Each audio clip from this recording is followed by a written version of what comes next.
એક પિતા પોતાના દીકરાનું એડમિશન કરાવવા સ્કૂલમાં ગયો. સ્કૂલની પ્રિન્સિપાલ હતી તેની જ પહેલી પત્ની. પછી જે થયું. જયપુરની હળવી ગુલાબી સવાર હતી. ફેબ્રુઆરીની ઠંડી હવામાં પ્રસરી રહી હતી અને સૂર્યની પહેલી કિરણો શહેરની જૂની હવેલીઓ અને પહોળા રસ્તાઓ પર પડી રહી હતી. એ જ સવારમાં એક માણસ પોતાના નાનકડા દીકરાનો હાથ પકડીને જયપુરના સૌથી જાણીતી સ્કૂલના ગેટ આગળ ઊભો હતો. એ માણસનું નામ હતું આદિત્ય. તેના ચહેરા પર થોડી ચિંતા હતી, પણ આંખોમાં આશાની ચમક પણ હતી. તેની સાથે તેનો 6 વર્ષનો દીકરો આરવ હતો, જે નિર્દોષ રીતે સ્કૂલના મોટા ગેટને જોઈ રહ્યો હતો.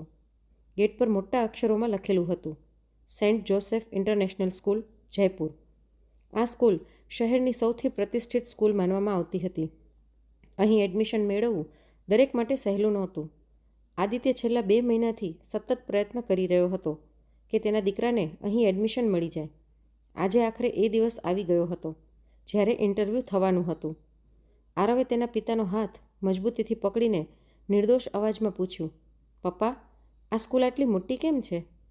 આદિત્યએ હળવી સ્માઇલ સાથે તેના માથા પર હાથ ફેરવ્યો અને કહ્યું, કારણ કે અહીંથી ભણેલા બાળકો મોટા માણસ બને છે. આરવની આંખોમાં ખુશીની ચમક આવી ગઈ, પરંતુ આદિત્યના મનમાં એક અજીબ ડર હતો. આ ડર માત્ર ઇન્ટરવ્યૂનો નહોતો, પણ તેના ભૂતકાળનો હતો. એવો ભૂતકાળ જેને તે છેલ્લા 7 વર્ષથી ભૂલવાનો પ્રયાસ કરી રહ્યો હતો. બંને ધીમે ધીમે સ્કૂલની અંદર ગયા. અંદર લીલોછમ બગીચો હતો. બાળકો રમતા હતા. ક્યાંક હાસ્યના અવાજ આવતા હતા, તો ક્યાંક શિક્ષકો બાળકોને ક્લાસમાં લઈ જઈ રહ્યા હતા. પણ આ બધાની વચ્ચે આદિત્યનું ધ્યાન ક્યાંક બીજે જ હતું. રિસેપ્શન પર બેઠેલી મહિલાએ સ્માઇલ સાથે પૂછ્યું, હા, કહો. આદિત્યએ થોડું સંકોચથી કહ્યું, મારા દીકરા આરવનું એડમિશન માટેનું ઇન્ટરવ્યૂ છે, પ્રિન્સિપલ મેમ સાથે. મહિલાએ કોમ્પ્યુટરમાં નામ જોયું અને કહ્યું, હા, આરવ ભટ્ટ. તમારે 3જા માળે જવું પડશે. પ્રિન્સિપલ મેમ જાતે ઇન્ટરવ્યૂ લેશે. આદિત્યએ આભાર કહ્યું અને આરવનો હાથ પકડીને લિફ્ટ તરફ આગળ વધ્યો. લિફ્ટના દરવાજા બંધ થયા અને જેમ જ લિફ્ટ ઉપર જવા લાગી તેમ આદિત્યનું દિલ પણ જોરથી ધડકવા લાગ્યું. તેને સમજાતું નહોતું કે અચાનક તેને આટલી બેચેની કેમ લાગી રહી છે. 3જા માળે લિફ્ટ અટકી, દરવાજો ખુલ્યો અને સામે લાંબો અને શાંત કોરિડોર દેખાયો. દિવાલો પર બાળકોની રંગબેરંગી પેઇન્ટિંગ્સ લગાવવામાં આવી હતી. આદિત્ય ધીમે ધીમે ચાલતો એ દરવાજા સુધી પહોંચ્યો જ્યાં બહાર એક નામની તકતી લગાવેલી હતી. જેમ જ તેણે એ નામ વાંચ્યું, તેના પગ ત્યાં જ અટકી ગયા. તેનો શ્વાસ જાણે અટકી ગયો. નેમ પ્લેટ પર લખેલું હતું, પ્રિન્સિપાલ અનન્યા ભટ્ટ. આદિત્યના હાથમાંથી લગભગ આરવનો હાથ છૂટી ગયો. તેનો ચહેરો પળવારમાં ફિક્કો પડી ગયો, કારણ કે અનન્યા ભટ્ટ કોઈ અજાણી નહોતી. એ તેની તલાકશુદા પત્ની હતી. એ જ અનન્યા જેની સાથે તેણે 7 વર્ષ પહેલાં લગ્ન કર્યા હતા અને પછી 7 વર્ષ પહેલાં જ તેમનો સંબંધ તૂટી ગયો હતો. એ છૂટાછેડાએ ફક્ત 2 લોકોને અલગ નહોતા કર્યા, પણ 2 જિંદગીઓને અંદરથી તોડી નાખી હતી. આદિત્યના મનમાં અચાનક 7 વર્ષ જૂની યાદો ફરી વળવા લાગી. એ વરસાદી રાત, ઘરમાં ગુંજી રહેલા ઝઘડાના અવાજો અને અનન્યાની છેલ્લી વાત, જે આજે પણ તેના કાનમાં ગૂંજે છે. આદિત્ય, આજ પછી મારી જિંદગીમાંથી હંમેશા માટે દૂર થઈ જાઓ. એ રાત પછી બંનેના રસ્તા અલગ થઈ ગયા હતા. 7 વર્ષ સુધી તેમણે એકબીજાનું મોઢું પણ જોયું નહોતું, પરંતુ આજે કિસ્મતે તેમને ફરી સામસામે ઊભા કરી દીધા હતા.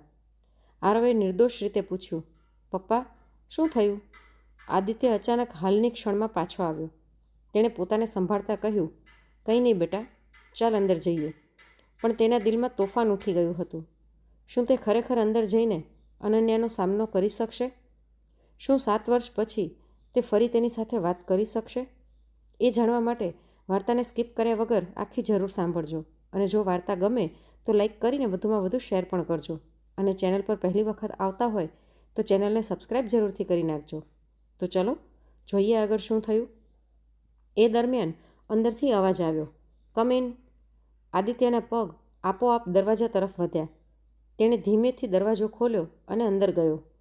જેમ જ તેની નજર સામે બેઠેલી મહિલા પર પડી, રૂમમાં થોડા સેકન્ડ માટે સમય જાણે અટકી ગયો. અનન્યા પોતાની ખુરશી પર બેઠી હતી. તેના હાથમાં એક ફાઇલ હતી, પણ આદિત્યને જોઈને તેનો હાથ વચ્ચે જ અટકી ગયો. બંનેની નજર મળી અને 7 વર્ષની દૂરી એક જ પળમાં તેમની વચ્ચે ઊભી થઈ ગઈ. અનન્યા પહેલાં કરતાં વધુ આત્મવિશ્વાસી દેખાતી હતી. તેની આંખોમાં એ જ તેજ હતું, પણ ચહેરા પર જીવનનો થાક પણ સ્પષ્ટ દેખાતો હતો. આદિત્યએ સૂકા હોઠોથી ધીમેથી કહ્યું, "હેલો."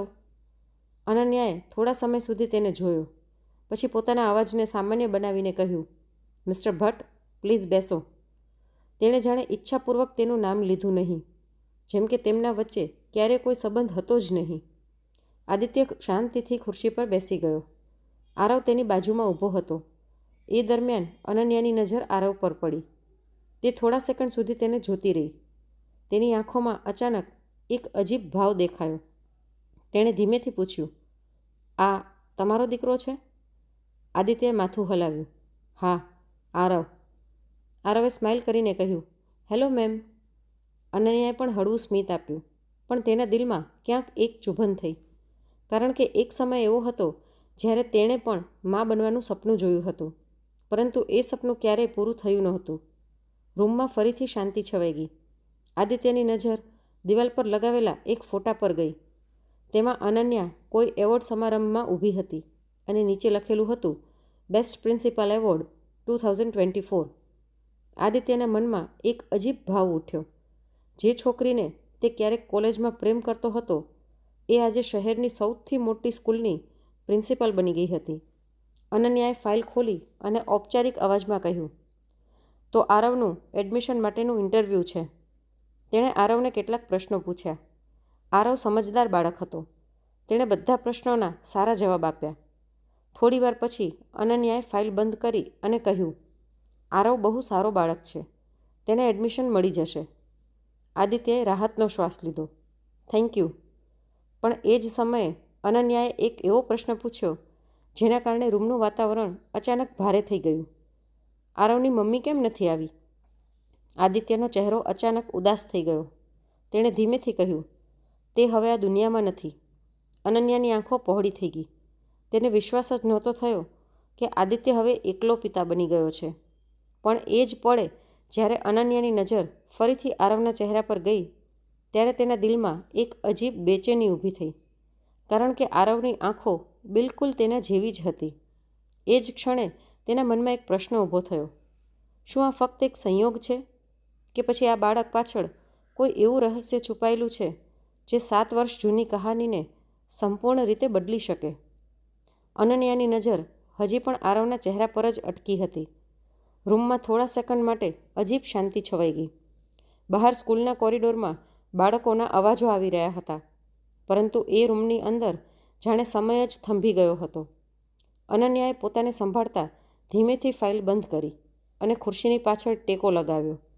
પરંતુ તેના મનમાં અચાનક ઘણા પ્રશ્નો ઊભા થઈ ગયા. 7 વર્ષ પહેલાં જ્યારે તેણે આદિત્યને પોતાની જિંદગીમાંથી દૂર કર્યો હતો, ત્યારે તેણે ક્યારેય વિચાર્યું નહોતું કે એક દિવસ તે આ રીતે અચાનક તેની સામે ઊભો રહેશે, એ પણ પોતાના બાળક સાથે. તેણે ફરી એકવાર આરવને ધ્યાનથી જોયો. બાળકની નિર્દોષ આંખોમાં એક અજીબ ઓળખ દેખાતી હતી. અનન્યાએ તરત જ પોતાના મનને સમજાવ્યું કે આ ફક્ત એક ભ્રમ છે, પરંતુ તેનું દિલ માનવા તૈયાર નહોતું. આદિત્ય શાંતિથી બેઠો હતો. તેને ખબર હતી કે આ મુલાકાત સરળ નહીં હોય. 7 વર્ષ પહેલાં જે વાતો અધૂરી રહી ગઈ હતી, જે દુઃખ દિલના કોઈ ખૂણે દબાયેલું હતું, એ બધું આજે ફરી સામે આવવાનું હતું. અંતે અનન્યાએ શાંતિ તોડી. તેનો અવાજ હવે પહેલાં કરતાં થોડો નરમ હતો. તેણે પૂછ્યું, "તમે જયપુરમાં ક્યારથી રહો છો?" આદિત્યએ ધીમેથી જવાબ આપ્યો, "લગભગ 4 વર્ષથી." અનન્યાએ હળવું માથું હલાવ્યું. તેને આશ્ચર્ય થઈ રહ્યું હતું કે એટલા વર્ષોથી તે એ જ શહેરમાં હતો અને તેને ખબર પણ નહોતી પડી. તેણે આગળ પ્રશ્ન પૂછ્યો, "આરવની મમ્મી ક્યારે?" પણ તે આખો પ્રશ્ન પૂરો કરી શકી નહીં. આદિત્યએ એક ઊંડો શ્વાસ લીધો. તેની આંખોમાં જૂનું દુઃખ ફરી દેખાવા લાગ્યું. 3 વર્ષ પહેલાં એક અકસ્માતમાં. આ સાંભળતા જ અનન્યા થોડા સમય માટે બિલકુલ શાંત થઈ ગઈ. તેના દિલમાં અચાનક એક ખાલીપણું છવાઈ ગયું. જે માણસને તે ક્યારેક નફરત કરતી હતી, આજે એ જ માણસ એકલો પોતાના બાળકને ઉછેરી રહ્યો હતો. તેણે ધીમેથી કહ્યું, "મને ખબર નહોતી." આદિત્યએ હળવું કડવું સ્મિત આપ્યું અને કહ્યું, "ખબર કેવી રીતે પડત? આપણે તો 7 વર્ષ પહેલાં જ એકબીજાની જિંદગીમાંથી દૂર થઈ ગયા હતા. આ સાંભળતા જ રૂમમાં ફરી એ જ ભારે શાંતિ છવાઈ ગઈ. બંનેના મનમાં જૂની યાદો ફરી વળવા લાગી. કોલેજના દિવસો, પહેલી મુલાકાત, પ્રેમ, લગ્ન અને પછી એ ભયાનક રાત જ્યારે બધું તૂટી ગયું હતું. અનન્યાએ તરત પોતાની નજર ફાઇલ પર કરી, જાણે તે એ યાદોથી બચવા માગતી હોય. એ દરમિયાન આરવ બોલ્યો, પપ્પા, મને પાણી જોઈએ. આદિત્યએ તરત કહ્યું, 1 મિનિટ બેટા. અનન્યાએ ઇન્ટરકોમ પરથી એટેન્ડન્ટને પાણી લાવવા કહ્યું. થોડા જ સમયમાં પાણી આવી ગયું. આરવ પાણી પીવા લાગ્યો. અનન્યાની નજર ફરીથી તેના પર જ અટકી ગઈ. જેટલું તે તેને જોતી તેટલું તેના મનમાં બેચેની વધતી જતી હતી. અંતે તેણે પોતાના મનમાં પ્રશ્ન કર્યો, આ બાળકમાં એવું શું છે જે તેને એટલું બેચેન કરી રહ્યું છે? અચાનક તેના મનમાં એક જૂની યાદ વીજળીની જેમ ચમકી. 7 વર્ષ પહેલાંની એ છેલ્લી રાત, એ ઝઘડો, એ આરોપો અને એ કાગળો જેમાં તેણે ગુસ્સામાં છૂટાછેડા પર સાઇન કરી દીધી હતી. પરંતુ એ રાત પછી તેની જિંદગીમાં જે થયું હતું એ વાત તેણે ક્યારેય કોઈને કહી નહોતી. અનન્યાના ચહેરાનો રંગ ધીમે ધીમે બદલાવા લાગ્યો. આદિત્યએ આ નોંધ્યું. તેણે પૂછ્યું, બધું ઠીક છે? અનન્યાએ તરત પોતાને સંભાળ્યું. હા, બધું ઠીક છે. તેણે ફાઇલ ઉઠાવી અને ઔપચારિક અવાજમાં કહ્યું, આરવને એડમિશન મળી જશે. તમે કાલે ઓફિસમાં ફી જમા કરી દેજો. આદિત્યએ માથું હલાવ્યું. આભાર. તે ઊભો થવા લાગ્યો. પરંતુ ત્યારે જ અનન્યાએ અચાનક કહ્યું, 1 મિનિટ. આદિત્ય અટકી ગયો. અનન્યાની આંખો હવે સીધી તેની આંખોમાં જોતી હતી. તેના અવાજમાં થોડો કંપ હતો. આદિત્ય, શું હું આરવ સાથે થોડા સમય માટે એકલી વાત કરી શકું? આ સાંભળીને આદિત્ય થોડો આશ્ચર્યમાં પડી ગયો. એકલા? અનન્યાએ માથું હલાવ્યું. હા, બસ 2 મિનિટ. આદિત્યએ આરવ તરફ જોયું. બાળક નિર્દોષ રીતે આસપાસ જોઈ રહ્યો હતો. થોડું વિચાર્યા પછી આદિત્ય બોલ્યો, ઠીક છે. તે ખુરશી પરથી ઊભો થયો અને બહાર ચાલી ગયો. હવે રૂમમાં ફક્ત અનન્યા અને આરવ જ હતા.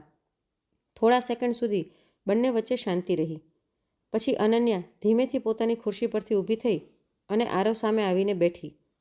તેણે ખૂબ ધ્યાનથી બાળકનો ચહેરો જોયો. તેના દિલની ધડકન વધુ ઝડપથી વધવા લાગી. તેણે ધીમેથી પૂછ્યું, આરવ, તારી ઉંમર કેટલી છે? 6 વર્ષ. અનન્યાના હાથ અચાનક ઠંડા પડી ગયા. તેણે આગળ પૂછ્યું, તારો જન્મ ક્યારે થયો હતો? આરવે નિર્દોષ રીતે જવાબ આપ્યો, પપ્પા કહે છે કે મારો જન્મ 15 ઓગસ્ટે થયો હતો. આ સાંભળતા જ અનન્યાના ચહેરાનો રંગ ઉડી ગયો. તેની આંખો સામે જાણે બધું ફરવા લાગ્યું. કારણ કે 7 વર્ષ પહેલાં છૂટાછેડા પછીના થોડા અઠવાડિયામાં તેને ખબર પડી હતી કે તે મા બનવાની હતી. પરંતુ એ સમયે તેનો ગુસ્સો, તેનો અહંકાર અને તૂટેલા સંબંધની કડવાશ એટલી વધારે હતી કે તેણે એ સત્યને હંમેશા માટે પોતાના દિલમાં દબાવી દીધું. તેણે આ વાત કોઈને કહી નહોતી, કોઈને પણ નહીં, અહીં સુધી કે આદિત્યને પણ નહીં. પણ આજે તેની સામે ઊભેલા આ બાળકને લીધે તેની આખી દુનિયા જાણે પ્રશ્નોમાં ફેરવાઈ રહી હતી. એ સમયે દરવાજો ખુલ્યો અને આદિત્ય અંદર આવ્યો. તેણે જોયું કે અનન્યાનો ચહેરો એકદમ ફિક્કો પડી ગયો હતો. તેણે ગભરાઈને પૂછ્યું, શું થયું? અનન્યા ધીમે ધીમે ઊભી થઈ. તેની આંખોમાં આંસુ ચમકી રહ્યા હતા. તેણે કાંપતા અવાજમાં કહ્યું, આદિત્ય, મારે તને એક ખૂબ જ મહત્ત્વની વાત પૂછવી છે. જો આરવની મા 3 વર્ષ પહેલાં મરી ગઈ, તો પછી આ બાળકની મા કોણ હતી? રૂમમાં જાણે હવા પણ થંભી ગઈ હતી. અનન્યાના શબ્દો હજુ પણ ગુંજી રહ્યા હતા. જો આરવની મા 3 વર્ષ પહેલાં મરી ગઈ, તો પછી આ બાળકની મા કોણ હતી? આદિત્ય થોડા સેકન્ડ સુધી ચૂપ રહી ગયો. તેના ચહેરા પર મૂંઝવણ સ્પષ્ટ દેખાતી હતી. તેને સમજાયું નહીં કે અનન્યા આવો પ્રશ્ન કેમ પૂછે છે. તેણે ધીમેથી કહ્યું, તું આ પ્રશ્ન કેમ પૂછે છે અનન્યા? હવે અનન્યાની આંખોમાં બેચેની સ્પષ્ટ દેખાતી હતી. ઘણા વર્ષોથી અંદર દબાયેલું એક સત્ય જાણે બહાર આવવા માટે તડપી રહ્યું હતું. પરંતુ તે હજુ પોતાને રોકી રહી હતી. તેણે ઊંડો શ્વાસ લીધો અને કહ્યું, એમ જ પૂછું છું. આદિત્યએ કપાળ થોડું સંકોચ્યું. તેને લાગતું હતું કે વાત એટલી સરળ નથી, પણ તેણે વધુ દબાણ કર્યું નહીં. તેણે આરવનો હાથ પકડીને કહ્યું, ચાલ બેટા. બંને દરવાજા તરફ વધવા લાગ્યા. પરંતુ એ સમયે અનન્યાએ ફરી બોલાવ્યો, આદિત્ય, થોભો. આ વખતે તેનો અવાજ વધુ ભારે હતો. આદિત્યએ પાછળ વળીને જોયું. અનન્યા હવે ખુરશીના સહારે ઊભી હતી. તેની આંખોમાં અજીબ તોફાન હતું. થોડા સેકન્ડ સુધી તે કશું બોલી શકી નહીં. પછી અંતે તેણે કહ્યું, મારે તમારી પાસે એક હકીકત જાણવી છે. હવે આદિત્ય ખરેખર પરેશાન થઈ ગયો. કઈ હકીકત? અનન્યાએ ધીમે ધીમે આગળ વધતા કહ્યું, આરવની મા કોણ હતી? આદિત્યએ ઊંડો શ્વાસ લીધો, જાણે કોઈ જૂના ઘાવને ફરી ખોલી રહ્યો હોય. તેનું નામ સિયા હતું. આ સાંભળતા જ અનન્યાનું દિલ જોરથી ધડકવા લાગ્યું. સિયા? આદિત્યએ માથું હલાવ્યું. હા, સિયા. આપણા છૂટાછેડા પછી 3 વર્ષમાં મારી તેની સાથે મુલાકાત થઈ હતી. તે જયપુરના એક હોસ્પિટલમાં નર્સ હતી. ખૂબ સીધી અને શાંત છોકરી હતી. અનન્યા શાંતિથી સાંભળતી રહી.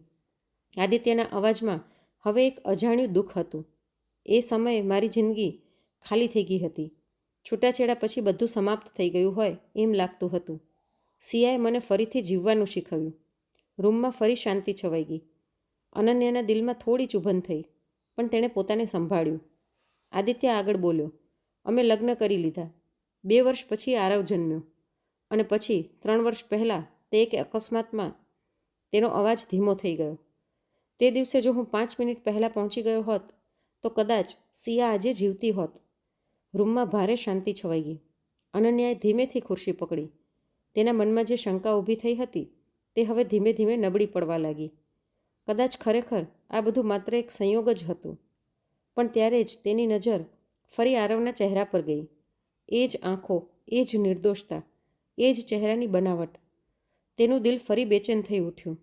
તેણે ધીમેથી પૂછ્યું, આરવનો જન્મ જયપુરમાં થયો હતો? આદિત્યએ કહ્યું, ના, અજમેરમાં. એ સમયે મારી પોસ્ટિંગ ત્યાં હતી. અનન્યાના દિલમાં જાણે ફરી એક ઝટકો લાગ્યો. કારણ કે 7 વર્ષ પહેલાં જ્યારે તેમના છૂટાછેડા થયા હતા ત્યારે થોડા અઠવાડિયા પછી તે પણ જયપુર છોડીને થોડા મહિનાઓ માટે અજમેર ગઈ હતી. એ સમયે તેની જિંદગી સંપૂર્ણ રીતે તૂટી ગઈ હતી. તે કોઈને મળવા પણ માગતી નહોતી. એ સમયે તેને એક બીજી યાદ આવી. એ દિવસ જ્યારે ડૉક્ટરે તેને કહ્યું હતું કે તે મા બનવાની છે. એ ખબર તેને અંદર સુધી હચમચાવી ગઈ હતી. તે આદિત્યને કહેવા માગતી હતી, પરંતુ એ જ પળે તેને યાદ આવ્યો તે ભયાનક ઝઘડો, આરોપો અને કડવા શબ્દો જે બંનેએ એકબીજાને કહ્યા હતા. તેનો ગુસ્સો અને તૂટેલો અહંકાર તેના પ્રેમ કરતાં વધુ મજબૂત બની ગયો હતો.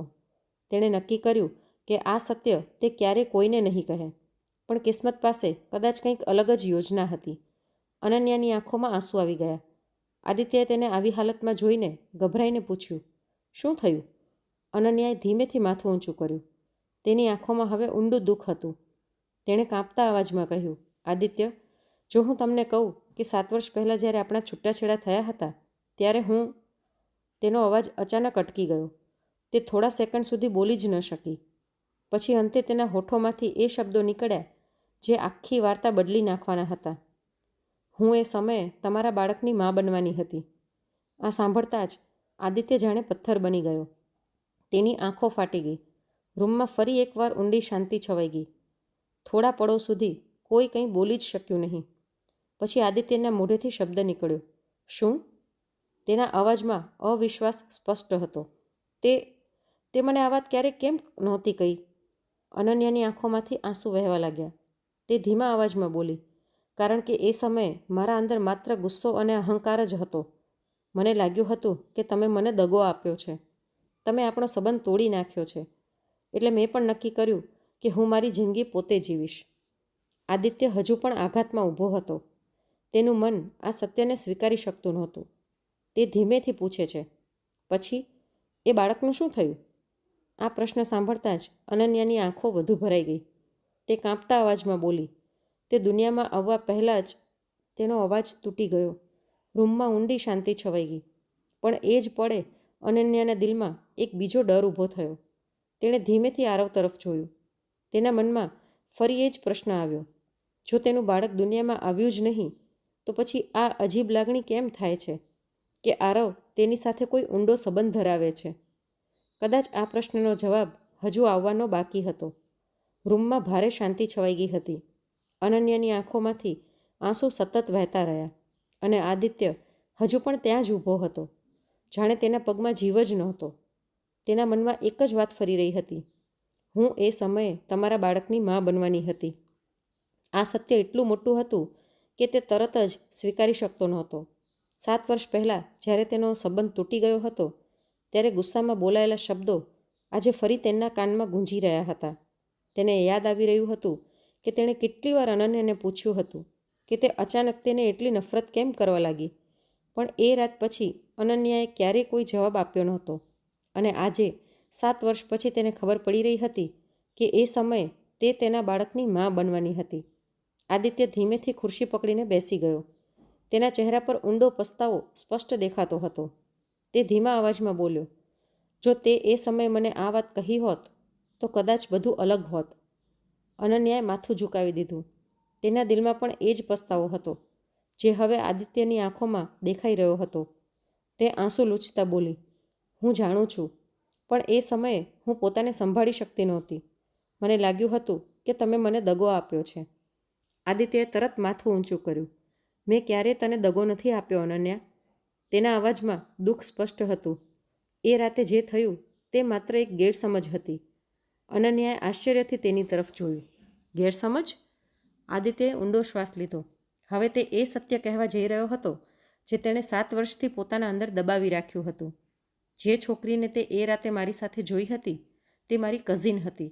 તે અચાનક જયપુર આવી હતી અને મુશ્કેલીમાં હતી. હું તેને ફક્ત હોટલ સુધી મૂકવા ગયો હતો. આ સાંભળતા જ અનન્યા જાણે પથ્થર બની ગઈ. તેના મનમાં એ રાતનું આખું દ્રશ્ય ફરી ગયું. એ જ હોટલ, એ જ છોકરી અને એ જ શંકા જેણે તેના દિલમાં ઝેર ભરી દીધું હતું. તે કાંપતા અવાજમાં પૂછે છે, તમે સાચું કહી રહ્યા છો? આદિત્યની આંખોમાં હવે થોડો ગુસ્સો પણ હતો અને ઊંડું દુઃખ પણ. જો હું ખોટું બોલતો હોત તો આજે આ વાત કેમ કહું? થોડા સમય માટે રૂમમાં શાંતિ છવાઈ ગઈ.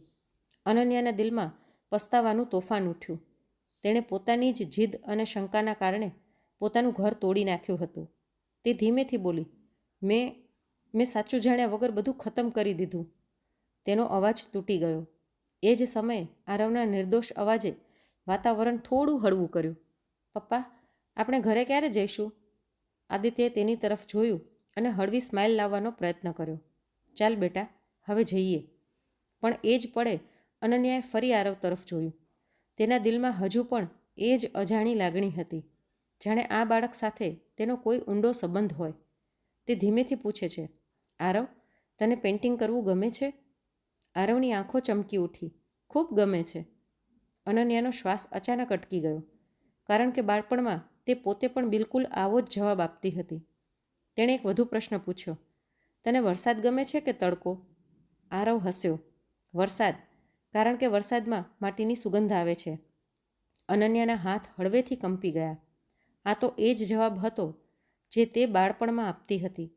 તેણે પોતાને સંભાળીને કહ્યું, સારું, હવે તું જા. કાલથી તારી નવી સ્કૂલ શરૂ થશે. આદિત્યએ માથું હલાવ્યું અને આરવનો હાથ પકડીને બહાર નીકળી ગયો. દરવાજો બંધ થતાં જ અનન્યા પોતાની ખુરશી પર બેસી ગઈ. તેના હૃદયના ધબકારા ખૂબ જ ઝડપી થઈ ગયા હતા. તેના મનમાં એક જ પ્રશ્ન ફરી ફરી ઉઠતો હતો, આખરે કેમ મને એવું લાગે છે કે આ બાળક સાથે મારો કોઈ સંબંધ છે? એ જ સમયે તેના મનમાં અચાનક એક જૂની યાદ આવી. 7 વર્ષ પહેલાં જ્યારે તે અજમેરમાં હતી ત્યારે ડૉક્ટરે તેને કહ્યું હતું કે તેનું બાળક દુનિયામાં આવતા જ મૃત્યુ પામ્યું. પણ એ સમયે તે એટલી જ તૂટી ગઈ હતી કે તેણે ડૉક્ટરની વાત પર વધારે પ્રશ્નો કર્યા જ નહોતા. તેણે એ દુઃખ સ્વીકારી લીધું હતું. પણ આજે આટલા વર્ષો પછી તેના મનમાં અચાનક શંકા ઊભી થઈ. શું ખરેખર મારું બાળક મરી ગયું હતું કે પછી મારાથી કોઈ મોટું સત્ય છુપાવવામાં આવ્યું હતું? અનન્યાના શ્વાસ ઝડપી થઈ ગયા. તેણે તરત પોતાનો ફોન ઉઠાવ્યો અને એક જૂનો નંબર ડાયલ કર્યો. ફોનની બીજી તરફ એ જ ડૉક્ટર હતા જેમણે 7 વર્ષ પહેલાં તેનો ઈલાજ કર્યો હતો. થોડા સેકન્ડ પછી કોલ ઉપડ્યો. અનન્યાએ કાંપતા અવાજમાં કહ્યું, ડૉક્ટર મહેતા, મારે તમારી પાસેથી 7 વર્ષ જૂની એક હકીકત જાણવી છે.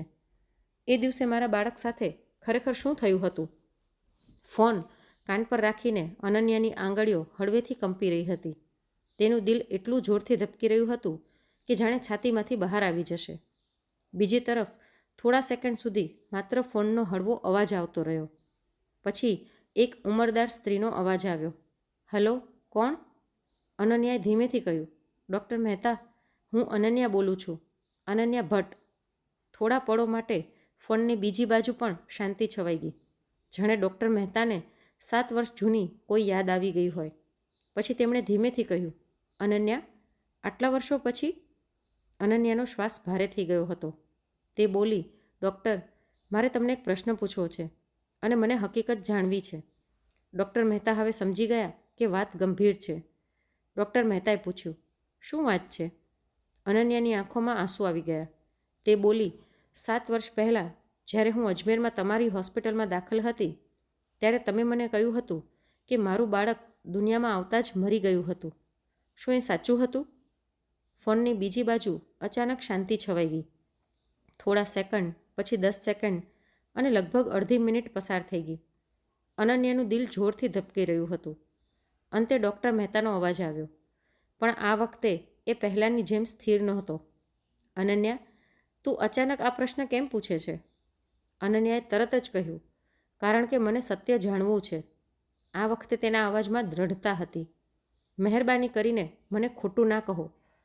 ફરી થોડા સેકન્ડ શાંતિ રહી અને પછી ડૉક્ટર મહેતાએ જે કહ્યું એ સાંભળીને અનન્યાની આખી દુનિયા હલી ગઈ. તે દિવસે તારું બાળક મર્યું નહોતું. આ સાંભળતા જ અનન્યાના હાથમાંથી ફોન લગભગ છૂટી ગયો. તેનો શ્વાસ અટકી ગયો. તે કાંપતા અવાજમાં પૂછે છે, શું? ડૉક્ટર મહેતાનો અવાજ હવે ભારે થઈ ગયો હતો. તારું બાળક જીવતું જન્મ્યું હતું, સંપૂર્ણ સ્વસ્થ.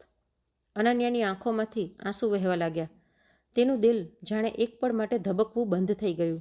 તે મુશ્કેલીથી બોલી, પછી તમે મને કેમ કહ્યું કે એ મરી ગયું? ફોનની બીજી બાજુ ડૉક્ટર મહેતાએ ઊંડો શ્વાસ લીધો. કારણ કે એ સમયે તારી હાલત ખૂબ ખરાબ હતી. તું માનસિક રીતે સંપૂર્ણ તૂટી ગઈ હતી. તને વારંવાર બેહોશી આવતી હતી અને તારા પરિવારના લોકો પણ ઈચ્છતા હતા કે તને આ બાળકની જવાબદારીથી દૂર રાખવામાં આવે. અનન્યાનું મન શૂન્ય થઈ ગયું. મારો પરિવાર? ડૉક્ટર મહેતાએ કહ્યું, હા, તારા મોટા ભાઈએ જ અમને કહ્યું હતું કે બાળકને કોઈ અનાથ આશ્રમમાં મોકલી દેવો અને તને કહી દેવું કે બાળક બચ્યું નથી. આ સાંભળતા જ અનન્યાની આંખો સામે અંધારું છવાઈ ગયું. તેને વિશ્વાસ જ નહોતો આવતો કે તેના પોતાના ભાઈએ તેના સાથે આટલો મોટો દગો કર્યો હતો. તેનો અવાજ તૂટી ગયો. તો મારું બાળક હવે ક્યાં છે? ફોનની બીજી બાજુ થોડા સેકન્ડ શાંતિ રહી. પછી ડૉક્ટર મહેતાએ કહ્યું, મને એટલું જ ખબર છે કે તે બાળકને અજમેરના એક અનાથ આશ્રમમાં મોકલી દેવાયો હતો. ત્યાર પછી શું થયું મને ખબર નથી. અનન્યાના હાથ કાંપવા લાગ્યા. તેનું દિલ જોરથી ધબકી રહ્યું હતું. તેના મનમાં અચાનક આરવનો ચહેરો આવી ગયો. એ જ આંખો, એ જ સ્માઇલ અને એ જ અજાણ્યું લાગતું લાગણીભર્યું જોડાણ. અચાનક તેના મનમાં વીજળી જેવો એક વિચાર આવ્યો. શું એવું થઈ શકે કે એ જ બાળક આજે આરવ બનીને મારી સામે ઊભો છે? એ જ સમયે સ્કૂલની બહાર પાર્કિંગમાં આદિત્ય પોતાની કાર સ્ટાર્ટ કરી રહ્યો હતો. આરવ પાછળની સીટ પર બેઠો હતો અને બારીમાંથી સ્કૂલને જોઈ રહ્યો હતો. અચાનક તેણે કહ્યું, પપ્પા, એ મેમ બહુ સારા હતા. આદિત્યએ હળવી સ્માઇલ કરી, પણ તેના મનમાં હજુ જૂની વાતો ફરી રહી હતી. 7 વર્ષ જૂની ગેરસમજ, તૂટેલો સંબંધ અને હવે અચાનક સામે આવેલું સત્ય. ત્યારે પાછળથી અવાજ આવ્યો, આદિત્ય, થોભો. આદિત્યએ કાચમાં જોયું. અનન્યા ઝડપથી તેની કાર તરફ દોડી રહી હતી. તેના ચહેરા પર આંસુ હતા અને આંખોમાં અજીબ બેચેની. આદિત્ય તરત જ કારમાંથી બહાર આવ્યો. શું થયું? અનન્યા તેના સામે આવીને ઊભી રહી. તેનો શ્વાસ ઝડપી ચાલી રહ્યો હતો. તે કાંપતા અવાજમાં બોલી, આદિત્ય, મને લાગે છે કે આરવ આપણો દીકરો હોઈ શકે છે. આ સાંભળતા જ આદિત્ય જાણે સ્થિર થઈ ગયો. તેના મનમાં એકસાથે હજારો પ્રશ્નો ઉઠવા લાગ્યા. તું શું કહી રહી છે? અનન્યાએ આંસુ લૂછતા કહ્યું, મને હમણાં જ ખબર પડી કે મારું બાળક મર્યું નહોતું. તેને અનાથ આશ્રમમાં મોકલી દેવામાં આવ્યું હતું. આદિત્યની આંખો ફાટી ગઈ. તેણે તરત જ કારમાં બેઠેલા આરવ તરફ જોયું. નાનું બાળક નિર્દોષતાથી તેમને જોતું હતું. એ પળે આદિત્યના દિલમાં પણ એક અજાણી હલચલ થઈ. શું ખરેખર આવું થઈ શકે?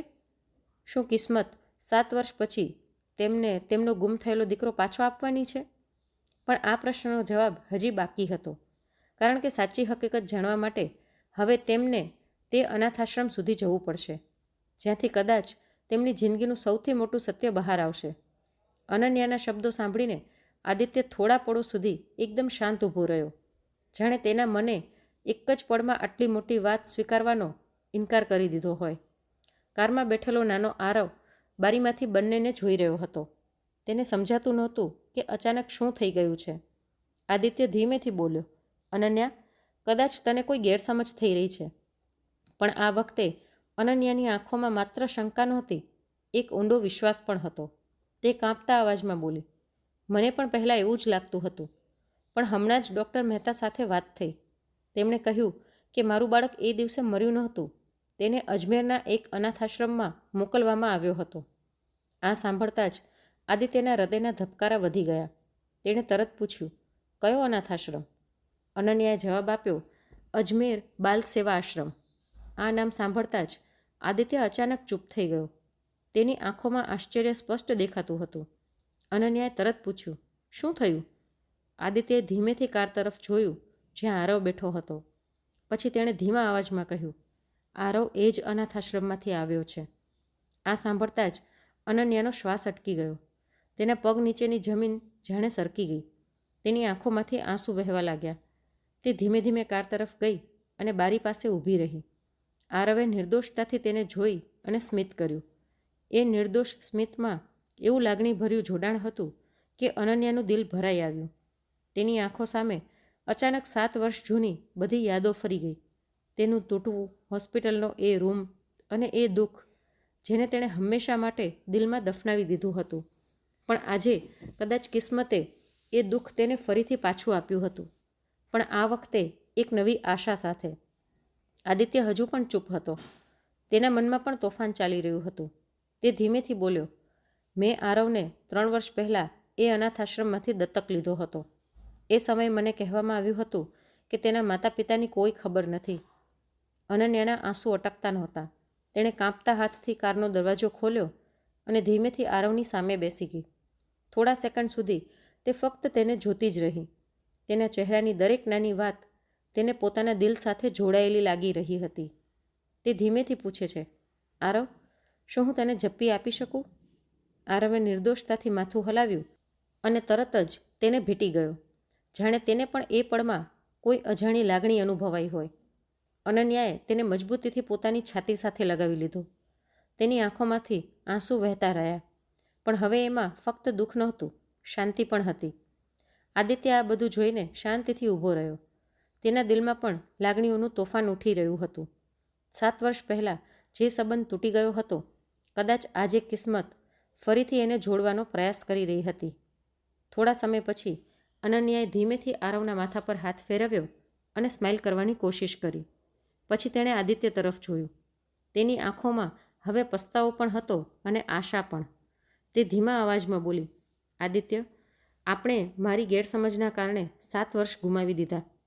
આદિત્યએ ઊંડો શ્વાસ લીધો. હા, પણ કદાચ કિસ્મતે આપણને એક વધુ તક આપી છે. બંને થોડા સમય સુધી એકબીજાને જોતા રહ્યા. તેમની વચ્ચે હજુ ઘણા અધૂરા પ્રશ્નો હતા, જૂના ઘા હતા, પણ એક જોડાણ પણ હતું. આરવ. એ જ સમયે આરવે નિર્દોષતાથી પૂછ્યું, પપ્પા, આ મેમ કેમ રડી રહ્યા છે? આદિત્ય હળવેથી સ્માઇલ કરીને બોલ્યો, ક્યારેક ખુશીમાં પણ આંસુ આવી જાય છે બેટા. આરવે ફરી અનન્યાની તરફ જોયું અને બોલ્યો, મેમ, તમે પણ અમારા ઘરે આવજો. પપ્પા બહુ સરસ ખાવાનું બનાવે છે. આ સાંભળીને અનન્યાના હોઠ પર હળવી સ્માઇલ આવી ગઈ. તેણે પ્રેમથી આરવના ગાલને સ્પર્શ કર્યો.